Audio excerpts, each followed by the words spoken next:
Minuto de Prosa, um tema de interesse do cidadão. O calendário brasileiro tem várias datas oficiais estabelecidas por uma lei e datas não oficiais que são celebradas informalmente. E tem outras datas que já foram oficiais e que hoje já não tem mais essa condição. É o caso do Dia do Esportista, celebrado nessa quarta-feira, 19 de fevereiro. A data foi incluída no calendário oficial brasileiro em 1993 pela chamada Lei Zico, que criou normas gerais sobre a prática esportiva. Só que a Lei Zico foi revogada 5 anos depois pela Lei Pelé. E com a Lei Pelé e depois com a Lei Geral do Esporte, que é de 2023, o Dia do Esportista saiu do calendário oficial e foi substituído pelo Dia Nacional do Esporte, que é comemorado em 23 de junho. Mas e daí? Mesmo com a mudança da lei, o Dia do Esportista é celebrado informalmente por muitos grupos ligados à atividade física. Afinal, não importa se é 19 de fevereiro, 23 de junho ou 30 de outubro, todo dia é dia de atividade física. Por isso, nossa mensagem de hoje é: bora se mexer e deixar o sedentarismo de lado. Mas o que é ser sedentário? Vou te explicar. Segundo a Organização Mundial da Saúde, sedentário é quem não pratica pelo menos 150 minutos de atividade física na semana. 150 minutos, 2h30. Dá. Na maioria dos casos, o sedentário não faz atividade física nenhuma ou pouquíssima atividade física. Em boa parte do dia fica paradinho, sentado ou deitado. Isso não é brincadeira. Pessoas que não praticam atividade física aumentam as chances de ter problemas como câncer, infarto e o popular AVC, o acidente vascular cerebral. Depois de escutar tudo isso, a pergunta é: como jogar o sedentarismo para escanteio? A primeira dica é, se possível, usa menos o carro. Que tal estacionar o carro a uma distância razoável de seu destino? Isso poderá levá-lo a caminhar mais. E caminhar 10 minutinhos 3 vezes ao dia é uma ajuda e tanto para queimar calorias. Outra dica, nada de ficar muito tempo na frente do computador. E aí eu diria também na frente do celular, né, Adriano? Verdade. Faça pausas pelo menos de hora em hora e se mexa. Dê uma caminhada para dar aquela agitada no seu metabolismo. Mas tem uma coisa, hein? Nada de passar de 0 a 100 em pouco tempo. Isso é coisa para carro de corrida. Comece a fazer atividade física devagar, na boa, e vá aumentando gradualmente. E não caia na besteira de deixar para depois. Quase sempre esse depois se transforma em não fazer e você não vai sair nunca do 0 a 0. Tudo bem que o Dia do Esportista foi tirado do calendário oficial faz tempo, mas você não precisa usar isso como desculpa para não começar a fazer atividade física ainda hoje. Repetindo a nossa mensagem, bora se mexer e deixar o sedentarismo de lado. Pegando firme a partir de hoje, você vai estar em melhor forma no dia 23 de junho. O Dia Nacional do Esporte. Essa sim, uma data do calendário oficial brasileiro. Bora se mexer, minha gente. Muita gente aí que até já fez alguma coisa, algum exercício físico, mas parou. E aí quando você para voltar é aquele problema. Aproveita aí o começo do ano, aquelas resoluções que você fez na virada do ano, de cuidar mais da saúde, de comer melhor, ter uma alimentação equilibrada e fazer exercício físico.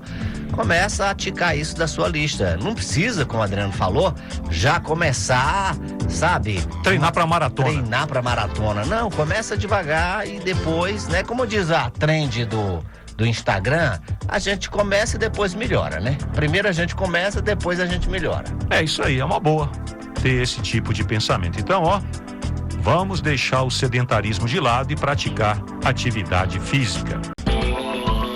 Entrevista. Os Estados Unidos e a Rússia vão formar equipes para negociar o fim da guerra na Ucrânia, mas sem ter o país de Volodymyr Zelensky como parte das conversas. Foi o que anunciou o governo de Donald Trump depois dos chefes da diplomacia americana e russa se reunirem na Arábia Saudita. Claro que Zelensky não gostou e criticou as negociações feitas pelas costas da Ucrânia e da Europa e defendeu que os países europeus deveriam ser incluídos nas negociações pelo fim da guerra. Nós vamos conversar sobre esse assunto com Ivan Godoy, nosso especialista em assuntos internacionais. Ivan, bom dia. Bom dia, Gesiel. Bom dia, ouvintes. Ivan, a guerra na Ucrânia completa 3 anos no próximo sábado. E sem a Ucrânia nas negociações, Estados Unidos e Rússia têm força para acabar com a guerra? E a pergunta que se faz também é essa: e pode isso de 2 países se reunirem para definir o fim de uma guerra sem que o país que esteja em guerra esteja participando, Ivan? Essa é a crítica que existe na Europa, né? Por essas negociações, né? Porque a questão toda é que afirmam que são, de certa maneira, uma volta ao século XIX, né? E até, digamos, mais recentemente, ao fim da Segunda Guerra Mundial, quando o mapa da Europa foi definido por Estados Unidos e União Soviética. Bem verdade que na época tinha uma terceira pessoa participando, que era o líder britânico Churchill. Dessa vez não vai ter ninguém da Europa participando diretamente, né? Inclusive, é aquela questão, né? Porque essa negociação deve trazer uma perda territorial para a Ucrânia, que não se sabe ainda de que tamanho vai ser essa perda, né?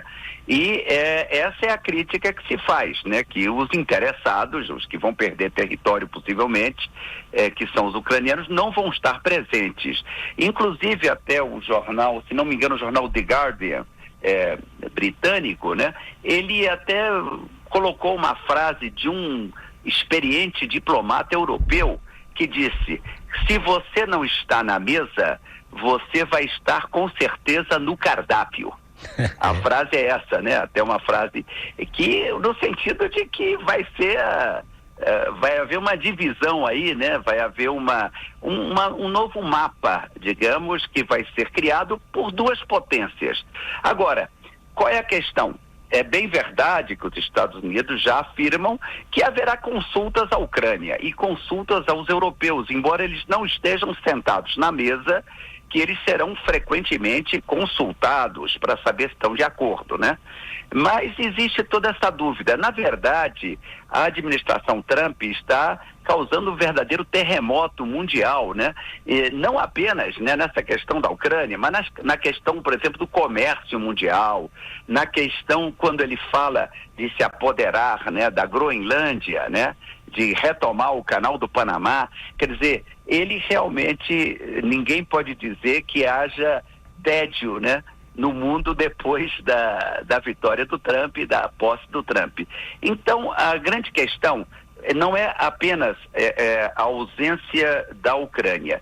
Na verdade, essas negociações marcam a volta da Rússia ao cenário internacional como uma grande potência, porque ela está sendo tratada pelos Estados Unidos em igualdade de condições, né? Como uma grande potência, após ter considerado um país pária, ou seja, ter sido eliminada, né, pela Europa de qualquer tipo de negociação, até de qualquer contato, né, de líderes europeus, com exceção, claro, de alguns poucos, como o Orbán, que esteve lá, né, o líder da Hungria, o Fico, que é o líder da Eslováquia, mas fora esses 2, nenhum outro líder europeu tem ido negociar, né, com os russos, ou ter ido visitar, por exemplo, Putin.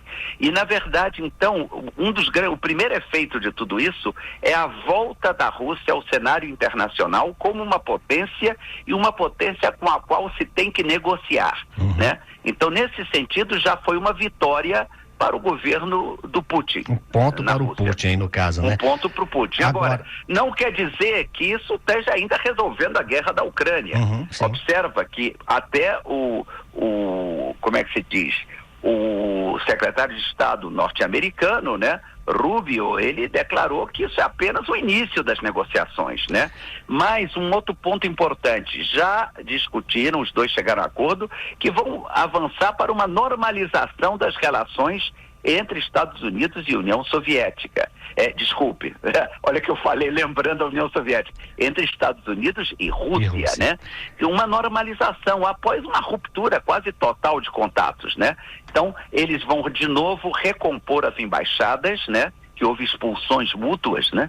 De acusados de espionagem, etc. Eles expulsaram, os russos expulsaram diplomatas americanos e vice-versa. Então agora eles querem recompor e tentar voltar a uma normalização das relações.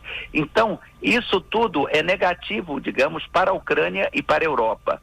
Porque nota-se que o presidente Trump, ele quer um acordo de paz, seja qual for o custo desse acordo de paz para a Ucrânia, né? Porque para os Estados Unidos não tem um custo maior, mas para a Ucrânia. Então esse é todo o problema. Agora, não há dúvida, no panorama atual, que essa guerra vai avançar para um fim, né?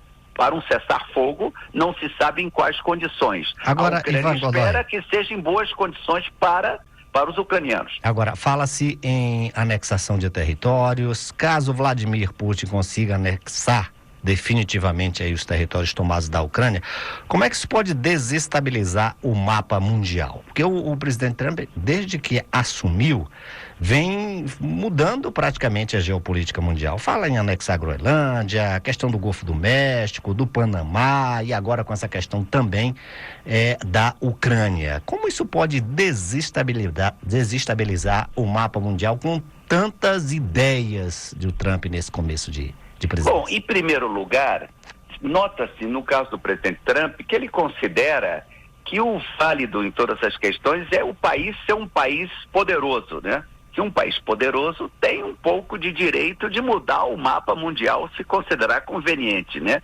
Quer dizer, é um conceito que era um conceito mais do passado, né? Isso tem ido mudando, embora na prática a gente sabe que o fato de um país ser poderoso militarmente, economicamente, dá a esse país uma série de trunfos em relação a um país mais fraco. Mas nota-se com o Trump que ele está colocando isso praticamente no papel, né? Ou seja, uma grande potência, ela tem o direito de ter uma zona de influência. É a volta àquela questão das zonas de influência, né? Durante muito tempo, por exemplo, a União Soviética tinha como zona de influência a Europa Oriental. As tropas soviéticas chegaram a dominar até uma parte da Alemanha, né? Um terço da Alemanha, que era a República Democrática Alemã ou Alemanha Oriental. E aí uma série de países. Por parte da Rússia, para a Rússia, ela considera como um reconhecimento, um pouco como retomar uma influência que ela perdeu, né? Porque a Rússia, como eu digo, tinha suas tropas até na Alemanha Oriental. Então, esses países foram ficando efetivamente todos independentes, né, da Rússia, né, com o fim da União Soviética. E o que aconteceu é que a Rússia agora, digamos, já tem países independentes, né, que eram antes, né, da União Soviética, faziam parte da União Soviética. Sim. Então, para o Putin, isso é uma volta ao cenário mundial e como um reconhecimento de que é um país poderoso e que tem uma influência. Então, quanto concretamente, esse é o primeiro resultado de tudo isso, né? Esse reconhecimento da Rússia como uma potência. Isso já é uma vitória para o Putin. Quanto a uma solução da guerra, ainda falta muita coisa, né? Ainda falta muita discussão, foi só um início. E, sem dúvida, não ouvir a Ucrânia seria algo muito perigoso. Então, os americanos estão dizendo que sim, vão ouvir a Ucrânia. A Ucrânia será ouvida tudo. Mas nota-se que a Ucrânia está numa situação de certa fragilidade. Até porque eu queria dizer uma coisa, Gesiel. Também, se não houver um acordo de paz, há um problema, é que a Rússia está avançando na guerra. A Rússia, embora lentamente, militarmente a Rússia está ganhando. Ela está avançando. Não se pensa numa vitória total russa, mas é que a Rússia está avançando, está. Então, para a Ucrânia, um acordo que fique para mais tarde, dentro de um ano, dentro de 2 anos, significará com mais território ucraniano nas mãos dos russos, né? Ou seja, uma perda territorial ainda maior, o timing fica ruim para a Ucrânia, né? Caso se passe muito mais tempo. E seria interessante que então, se vai terminar a guerra, e se essa guerra vai terminar por conta de um acordo, que esse acordo aconteça agora e principalmente que o principal interessado, ou um dos principais interessados, que é a Ucrânia, que é o Zelensky, participe também dessa mesa. Ok, Ivan Godoy, muito obrigado pelas suas informações, um abraço grande e até a próxima oportunidade, Ivan. Até a próxima oportunidade. Agenda do Senado. Vamos então para a agenda do Senado nessa quarta-feira, a partir das 9 horas da manhã. As 16 comissões permanentes do Senado serão instaladas e vão eleger seus presidentes e vice-presidentes. Às 14h tem a primeira sessão plenária do Senado no ano. A repórter Érica Christian tem os detalhes. Bom dia, Érica. Bom dia, Adriano. Bom dia, Gesiel. E um ótimo dia para todos os ouvintes da Rádio Senado. E na pauta do plenário de hoje estão 3 medidas provisórias que transferiram recursos para o Rio Grande do Sul por ocasião das enchentes e para o Amazonas em decorrência da seca. Os senadores deverão votar um projeto que vai liberar os chamados restos a pagar, que são recursos do orçamento não gastos num ano específico. Esse dinheiro, que será desde 2019, vai bancar obras e projetos dos governos federal, estaduais e municipais e permitir a retomada de várias obras paralisadas.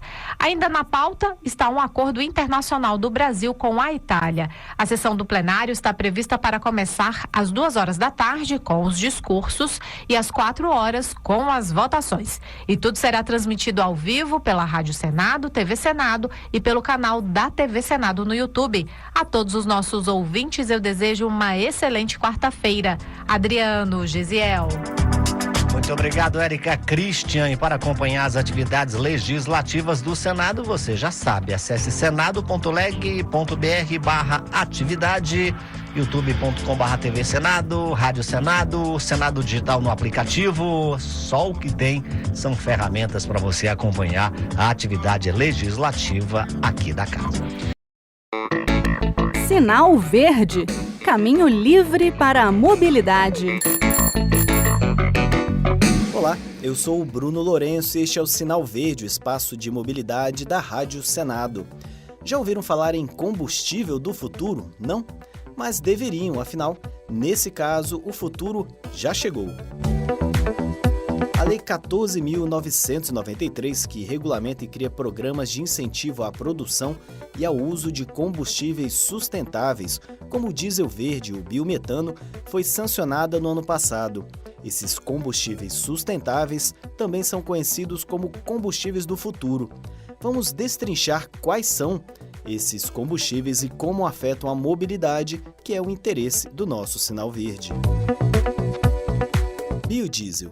Vamos falar primeiro de biodiesel. O que fala a lei nesse caso? Bem, óleo vegetal poderá ser acrescentado ao diesel derivado de petróleo em 1 ponto percentual de mistura anualmente a partir de março deste ano. O Conselho Nacional de Política Energética vai definir o percentual da mistura, que poderá ficar entre 13% e 25%. Percentual esse que a partir de março será de 15%.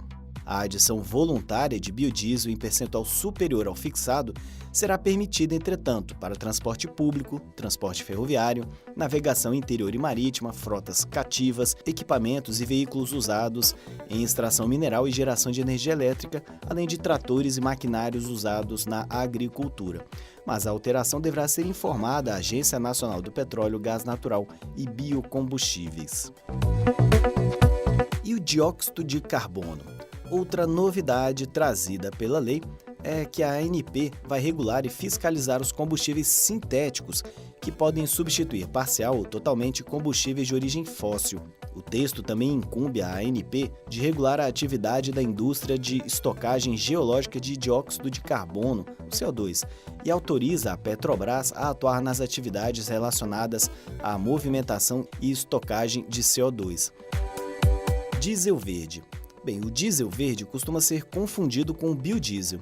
Apesar de também ser obtido a partir de óleos ou gorduras, o diesel verde é fabricado com tecnologias novas e pode ser utilizado em motores do ciclo diesel sem adaptações. O diesel verde deve começar a ser fabricado no Brasil neste ano e o CNPE fixará a cada ano a quantidade mínima de diesel verde a ser adicionada ao diesel vendido ao consumidor final, levando em conta a oferta de diesel verde, o impacto nos preços e a competitividade nos mercados internacionais desse combustível e em relação ao produzido no Brasil. E por fim temos o biometano, uma forma ainda mais sustentável que o gás natural, e o querosene de aviação, que receberá incentivos para pesquisa e desenvolvimento de uma forma mais sustentável do produto. Entre outras medidas, a nova legislação também altera os percentuais de mistura do etanol na gasolina, que passará a ter um mínimo de 22% do biocombustível, podendo chegar a 35%. O programa Combustível do Futuro é ambicioso, quer acelerar uma transição para um modelo ainda mais sustentável de energia no Brasil. E o trânsito pode se beneficiar com as medidas. O uso de combustíveis mais limpos, notadamente em ônibus urbanos, garante menos poluição e as cidades principalmente vão agradecer. Ainda há muitas dúvidas. Uma delas, por exemplo, é sobre a viabilidade de adicionar até 35% de álcool à gasolina. Será que os carros vão aceitar bem essa mudança? Outras questões vão sobre a expectativa de investimentos, superior a 260 bilhões de reais, versus a realidade dos custos dessa transição. Será que vai realmente compensar? Os benefícios fiscais serão suficientes? E o país tem condições de suportar mais esses incentivos? Enfim, o Brasil é pioneiro e exemplo de sucesso com o seu etanol e também o biodiesel. Resta ver se vamos repetir esse êxito. Lembro ainda que o mundo virou com a chegada de Trump e o seu lema de perfurar, ou seja, investir na extração de combustíveis fósseis. Se eles baratearem, novos combustíveis poderão deixar de ser atrativos, pelo menos num curto prazo. Então, o que acham dessa política de combustível do futuro? Será que é viável? Falem com a gente. Nosso e-mail é radio@senado.leg.br e o WhatsApp da Rádio Senado é 61 98611 9591. Lembrando que os episódios anteriores podem ser encontrados com uma busca na internet por Sinal Verde Rádio Senado ou então na página www.senado.leg.br/radio/podcasts. Um abraço e até o próximo programa. Sinal Verde, caminho livre para a mobilidade. Entrevista. Populações ribeirinhas, indígenas e quilombolas no Acre estão recebendo serviços do programa Prev Barco, que leva atendimento previdenciário a comunidades isoladas. O Prev Barco fica até este sábado em Sena Madureira e depois vai para outros 2 municípios acreanos, Manoel Urbano e Tarauacá. O senador Sérgio Petecão, do PSD do Acre, acompanha as atividades do programa, que garante acesso a benefícios como aposentadorias, pensões e salário maternidade, sem que os moradores dessas comunidades precisem sair de suas regiões. E vamos conversar agora com o senador Sérgio Petecão. Senador, bom dia. Bom dia, Adriano. Bom dia, ouvintes. É um prazer grande estar mais uma vez aí participando junto com você da nossa querida Rádio Senado, que tem uma audiência maravilhosa aqui no meu estado. Senador, qual a importância de um programa como o Prev Barco para um estado como o Acre, que tem muitas comunidades isoladas? Adriano, inclusive já queria aproveitar a oportunidade para agradecer ao presidente Alessandro Stefanuto, que esteve aqui no nosso estado. Na segunda-feira ele esteve lá no município de Sena Madureira, quando nós fomos dar início a essa ação do governo federal, né, que com certeza vai ajudar e ajudar muito aqui o povo do meu estado. Quero fazer um agradecimento especial também ao prefeito Gerli, lá de Sena Madureira, que botou toda a estrutura da prefeitura à disposição. Hoje, como nós estamos aqui no inverno e chove muito, né, nós temos dificuldade nos portos para acesso das pessoas ao navio, mas graças a Deus a Prefeitura de Sena Madureira nos ajudou para que as pessoas tivessem uma certa tranquilidade para acessar ali os seus benefícios. Na verdade, Adriano, esse navio para nós, graças a Deus, eu realizei um sonho, porque hoje aqui no meu estado, e não é diferente em alguns estados brasileiros, nós temos uma deficiência muito grande por conta da estrutura do INSS que está defasada, né? Principalmente quando se fala de pessoal. Hoje, um cidadão que vem a Rio Branco mesmo, aqui na capital, tem dificuldade em fazer uma perícia, passa 4, 5, 6 meses para poder ter direito a fazer uma perícia e acessar os benefícios. Lá no Prev Barco, esse barco vem do estado do Amazonas, que é fronteira aqui com a gente, né?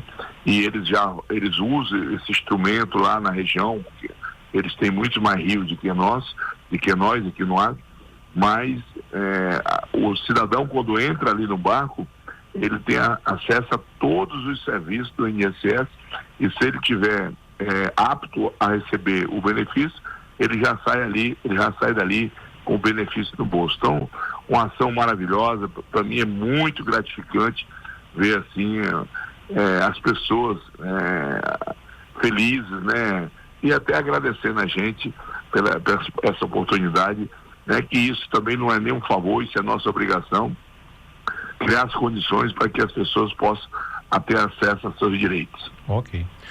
Bom, senador, o programa está em Sena Madureira, depois nos próximos dias vai para Manoel Urbano e Tarauacá, mas o senhor está querendo que esse programa Prev Barco seja ampliado, a cobertura dele seja estendida aí no Acre. Qual é a ideia do senhor em relação a esse assunto da ampliação do Prev Barco? Adriano, é porque nós temos uma demanda muito grande. Esse problema de Sena Madureira não é diferente do problema lá de Santa Rosa do Purus, não é diferente lá do Jordão, de Marechal Thaumaturgo, de Porto Valdo, que são municípios isolados.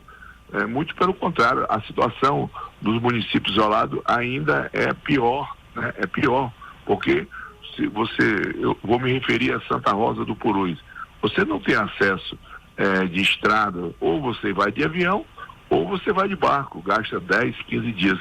Mas as pessoas carentes, as pessoas que buscam esse benefício, são pessoas que não têm recurso para estar pagando passagem de avião.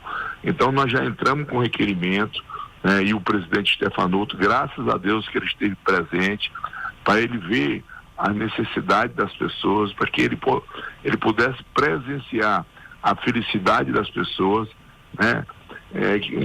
Uma coisa que parece tão simples, né? Você ter acesso ao seu direito, mas não é simples. Aqui na região amazônica, aqui no meu estado, aqui no Acre, não é simples.